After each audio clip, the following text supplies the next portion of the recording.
So we're gonna stick with the fights from this weekend and talk about your man Bivol, who had a pretty dominating performance against Ozurdo over this weekend, and it was, I mean, it was to me. I, at first I saw some kind of physical challenges that he definitely had to overcome with Zurdo, but at some point, and I'm gonna just be honest, it really kind of devolved into a competitive kind of sparring match a little bit. Like, I don't want to be too critical because Bivol did what he needed to do, and I mean he shows supreme skill in taking apart Zurdo, but at the same time, I don't think that this was a fight that would capture the public's attention, right? So if I was inviting somebody over and I'm like, yo, this is one of the best fighters in the world. This is the one of the Canelo conquerors, and I showed him that fight, I'll probably be waking him up around the 11th round, like, hey, it's about. Yeah, they'll be looking at their phone all night, just like half the people in that stadium were looking at their phones. They showed a close up of Eddie Hearn during that fight, and Eddie Hearn is in there. Yeah, he's a busy guy. I'm sure he's sitting there responding to text messages legitimately, but again, people it could have been between rounds, right? So there's a lot of ways you can frame stuff. It may have been. Look, man, I stand by what I said last week. They had no interest, and they wanted, the people at the Zone, people at Matchroom, based on what I was told, they did not want Dimitri Bivol leaving there with that belt. Unfortunately for the people at the Zone, Zurdo is a bum ass nigga. Let me take that back. I don't want to call him a bum ass nigga. He stepped into that ring. He is an average. You're right. That's a whole different problem. That's the problem that I have with Golden Boy itself. They protect their fighters so much that this Ramirez, what was his record? He was 44, 51 and 0, 49 and 0. He was 44 and 0 with 30 KO. Yeah, but so what they said, yeah, go ahead. I mean, he's like you said, he's a decent fighter. So you go down the line, Munguia, a decent fighter, he's at 31, 32 and 0. So I mean, it's just the whole Golden Boy. Munguia's got more fights than that, doesn't he? Whatever. I want to answer. So what they said, he just as bad as Ramirez. Yeah, how many fights? And let's put on our objective lens and not just kind of have this kind of or kind of being disappointed. And we don't want to kind of juxtapose this fight against David Morrell, who looked like a world beater. But should Bivol be in our top 10 pound for pound?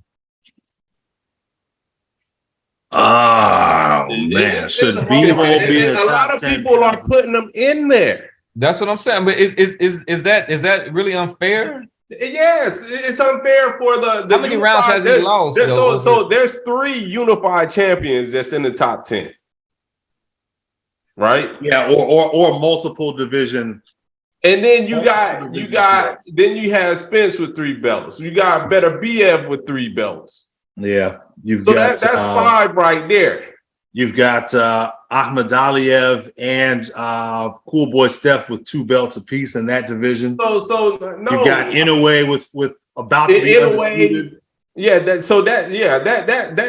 eliminates him right there. I mean, he's a good young fighter with 1 belt that beat a undersized lower weight class Canelo. So he pretty much dominated him. Well, he did what he was supposed to against a smaller champion. Agreed. So no, I'm not putting him in. I'm not putting him in the top 10 because you beat Canelo. Yeah, I agree with Randy, and for that reason and the other reasons we just listed, there are other guys in that weight class that are much more deserving of that top 10 spot. Based off of accolades and accomplishments, Bivol might be just as bit as skilled as some of those guys in that top 10.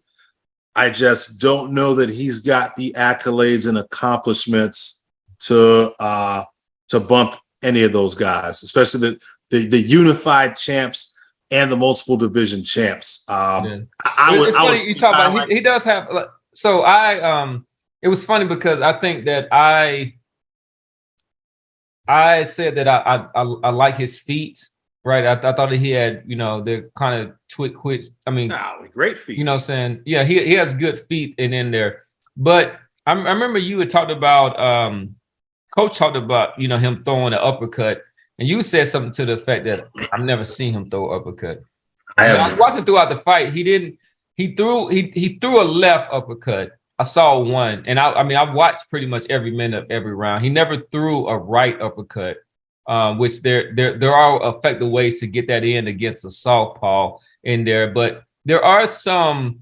It's a lot of good things, a lot of good quality that he had, but there, he does have some limits when it comes to his style. Right? He's a 1-2 guy. Yeah, he's a 1-1-2, and when he gets you on the ropes or he backs you up, he kind of throws these wild hooks when he gets guys against, because those 1-2s, those piston jabs, those 1-2s, and guys will shell up, and he'll throw these kind of really, really kind of sloppy, kind of arm punch hooks to get around the guard. But he is, he's a guy much like Erislandy Lara, who gets the most out of two punches that I've seen. Lara's another guy who didn't start throwing other punches until later in his career, like post Jared Hurd almost. Lara was a 1-1-2, 1-1-2 type of guy. Similar to Bivol, a guy with excellent feet and a guy with excellent understanding of timing, distance, and range control. You can call it basic if you want, but it's extremely effective. Extremely, extremely effective.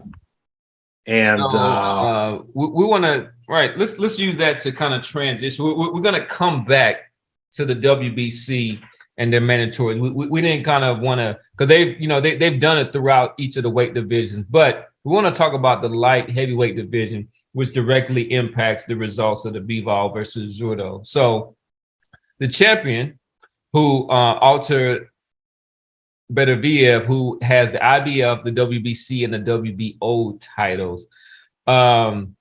He is somebody that Bivol has expressed that he wants to fight, and I think that he's sincere in wanting to do this. I just don't necessarily know if it's going to happen. But with that said,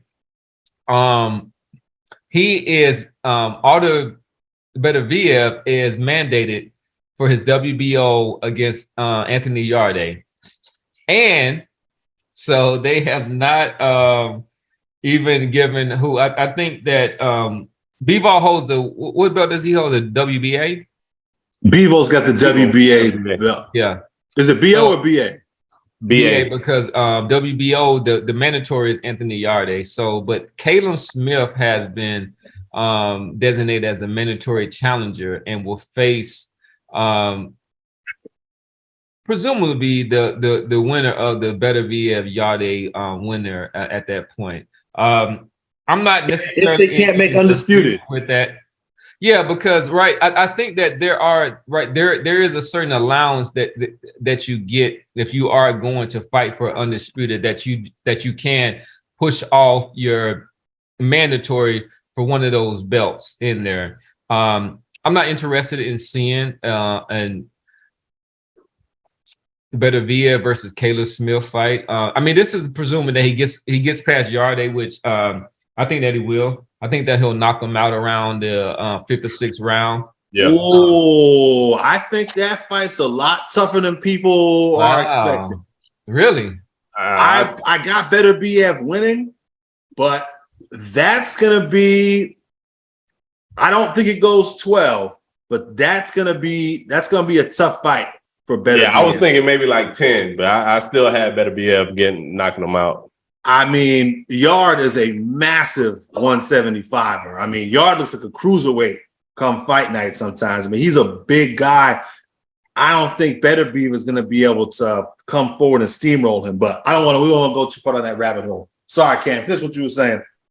Yeah, no, I mean, I just wanted to kind of go up upon that point, but so do you foresee a unification bout in right? We probably won't get to see this until the summer, right? Because Beterbiev is going to fight Yarde at the first of the year.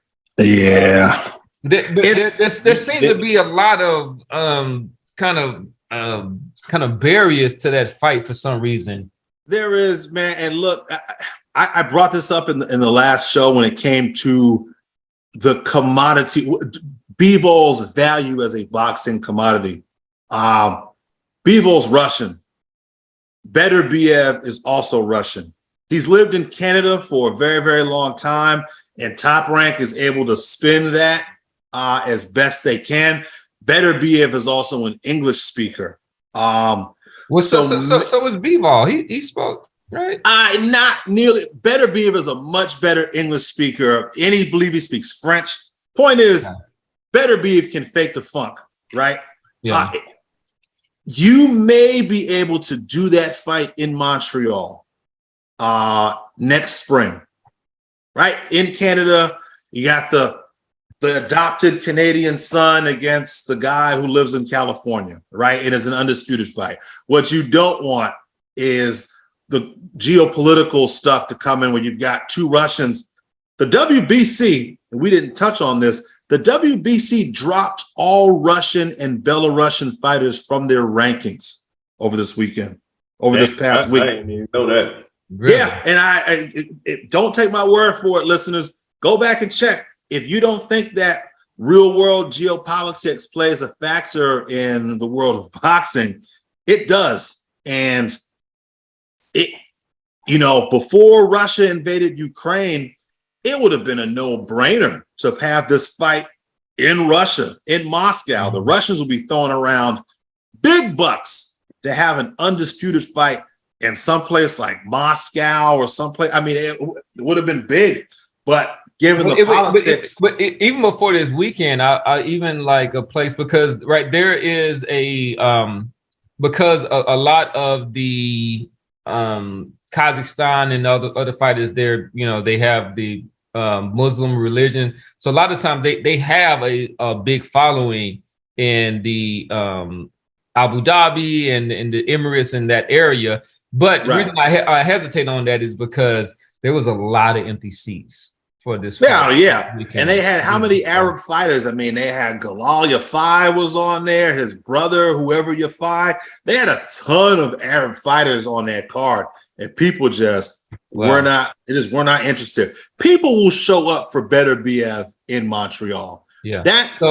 Montreal, Canada, because Canadians very quietly, that's a big fight country. Montreal, that's a fight town. It's the home of you've had guys like Adonis Stevenson, Jean Pascal, and the MMA guy whose name I can't remember, all hail from Montreal. It's a fight town. They'll come out for that. And Beterbiev has fought there. I believe he beat the Earth, Wind, and Fire out of Marcus Brown in Montreal. Are you talking about the GSP as far as the George St. Pierre? I think George St. Pierre also from Montreal. So it's a fight town. They'll come out for that fight. So one quick thing I just want to do because I don't know how, and this just came out, but the WBC removes Russian and Belarusian fighters from rankings and will not sanction their fights. Wow. Yeah. Right. When did that come out? This was today. Yeah, like 9 hours ago. Wow. Yeah. So there you go. So going back to your original question, Cam, the fight can get made as far as the boxing politics go because of Bivol has some sort of interesting relationship with Matchroom and DAZN. He's not really a Matchroom fighter. It's just they're gonna have to massage this one. They're gonna really have to massage this one. And they're gonna probably have to do this shit in Canada. And I wonder how the Canadian government is gonna look at this. But again, Beterbiev is a Canadian citizen now. So yeah. So but it's your belief that this unification never happens. No, I don't know is the answer to the question. I really just don't know. If the Russians are out there, they're discovering mass graves and the Russians are being investigated for war crimes this time next year. I don't know that the Mickey Mouse Club, aka ESPN, who Beterbiev is signed to, I don't know that they really. I just don't know, Randy. I just don't know. You know how that shit goes. And it's somebody at CNN or somebody got two Russian fighters making a ton of money here fighting for undisputed. I just don't know. I hope that it does because these guys don't have anything to do with the decisions. Yeah, it's hard. I mean, so I hope that it happens. I would love trying to to make these are athletes trying to make a living and trying to make a legacy, and they don't seem very political at all. They've strayed away from that. They've both done a good job in trying to learn English, and Bivol, he actually did his interview in English. I think that Beterbiev, probably is a little bit more versed in there, but I was surprised that Bivol, didn't have a translator up there. But before we head out, I want to make sure that you like and subscribe and comment on our page. We've been building up our pundit community at this point, and it's been a good thing. Y'all have good insight, and we do take your comments and we use that to try to improve upon the show. But with that said, we want to make sure that y'all tune in. We're going to have our shows coming out. We're going to move it up to Thursday, I believe. But make sure that you subscribe and you will get notifications. With that said, I'm Professor Nims. I'm signing off for my man, the Casual Rand. Peace. Boston Jarrett. Peace. Coach Dave is not with us tonight, but we make up the pundits of pugilism, and we thank y'all for rocking with us tonight.